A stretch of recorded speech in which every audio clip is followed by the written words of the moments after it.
Барчаңызга да хәерле кич. Блогерлар булса, сәлам дуслар дип башларлар иде.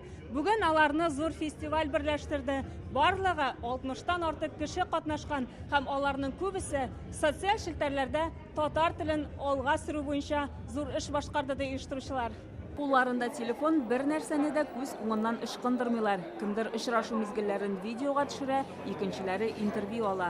Дуслар, сәлам, мин бүген блогерлар фестивалендә, Шәп блогерлар фестивалендә менә безнең ТНВда килгән. Илмир Идрисовны күпләр белә. Түбәтәйле блогер татар халкының милли ризыклары турында сөйли. Әлегә бу теманы бары мин генә яктыртам ди. Әгәр дә син үзеңнең подача бар икән, үзеңнең энергетика, даже булган темаларында син үзеңчә дөрес итеп матур итеп бирә белсәң, роликларың синең миллион просмотр 100% жыя. Дуслар, мен Чувашстанда, Шагардан авылында. Фагилә Шакирова һөнәре буенча журналист 3 ел элек блогерлык эшчәнлеген башлаган. Тормыш мизгелләре дип аталган канал ачып, дөнья буйлап сибелгән татарларның тормышы белән таныштыра, гореф-гадәтләре турында сөйли. Миңа әйтәләр, Фагилә, бәлки бераз гына урысча титрлар керттерсең, урысча сөйләрсең дип. Мин әйтәм, юк. Минем бәлки 71 мең урынна бүгенге көндә 700 мең подписчик булыр иде, ләкин минем татар милләтенә тугры булып каласым килә. Татар малайы тәхәллүсе белән эшләүче Ринат Али Әхмәтовның блог алып бара башлаганына быел 8 ел. Элек татарча эшләүчеләр бармак белән генә санарлык иде ди. Хәзер көндәшлек зуррак, шуңа сыйфатлы видеолар да артты ди. Хәзер инде менә меңләгән татар блогерлар бар, ялмыйча, чын күңелдән татар телендә алып бара торган.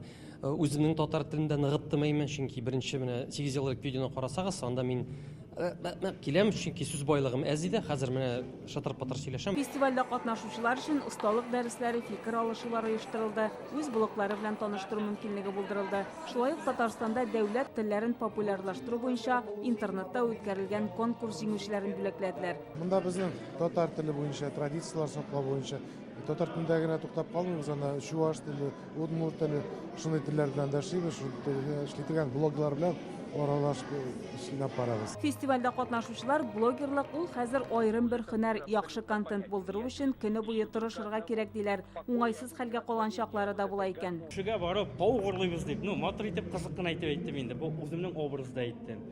Кеше дөрес итеп аңламады. О, шунда да таугырлыймын бу дип. Әнигә әйткән, әни әйтә, "Улым, син таугырласы киләме?" Әйтәм бит, "Ни таугырлау? Инде сөйләмәйем әйтәм. Кешегә ышанмыйм әйтәм, шаярту, шулай аңлаттым." Фестиваль алга таба күләмлерәк итеп уздырылачак. Интернетта төрле милләтләрнең тормышын чагылдыручыларның эшен күрә һәм бәяли белергә кирәк ди оештыручылар. Шулпан Касыймова, Данил Филатов, Яңа Гасыр каналы.